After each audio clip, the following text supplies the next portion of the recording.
বিদেশে লুকিয়ে পার পাবে না টুলু মণ্ডল। হাজির না হলে এবার সম্পত্তি ক্রোক। টুলুর বিরুদ্ধে হুলিয়া জারির আবেদন, পুলিশের আবেদন মঞ্জুর আদালতের।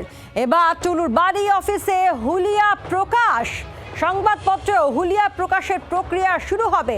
নির্দিষ্ট সময়ের মধ্যে হাজির হতেই হবে টুলুকে।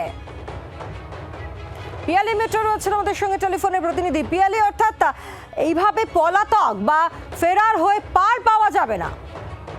একেবারেই দেখো, পার পাওয়ার কোনো উপায় নেই, কারণ তদন্ত সেভাবেই এগোচ্ছে। তার নামে আগে অ্যারেস্ট ওয়ারেন্ট ইস্যু করা হয়েছিল এবং তারপরেও কিন্তু তাকে ধরা যায়নি। ফলে আজকে আদালতে পুলিশের তরফ থেকে হুলিয়া জারি বা প্রোক্লেমেশনের নোটিশ ইস্যু করার জন্য আবেদন করা হয়।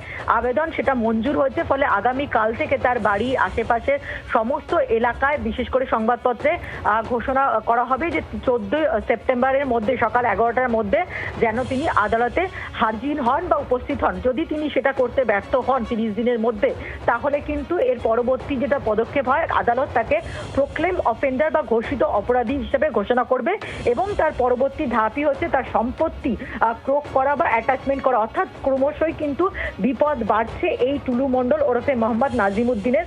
তিনি বিদেশে পালিয়ে গেছেন, কিন্তু বিদেশে পালালেও তার নামে হুলিয়া জারি হয়েছে এবং যদি 30 দিনের মধ্যে ধরা না দেয় তাহলে তাকে ঘোষিত অপরাধিত ঘোষণা করা হবেই। এবং তার পাশাপাশি এই যে বিপুল সম্পত্তি, নকল ডিসিআর থেকে সরকারি টেন্ডার পেয়ে যে সম্পত্তি বানিয়েছে টুলু মণ্ডল, সেগুলোও কিন্তু ক্রোক করার পথে আইনি পদক্ষেপ হিসাবে এগাতে পারবেন তদন্তকারী অফিসাররা।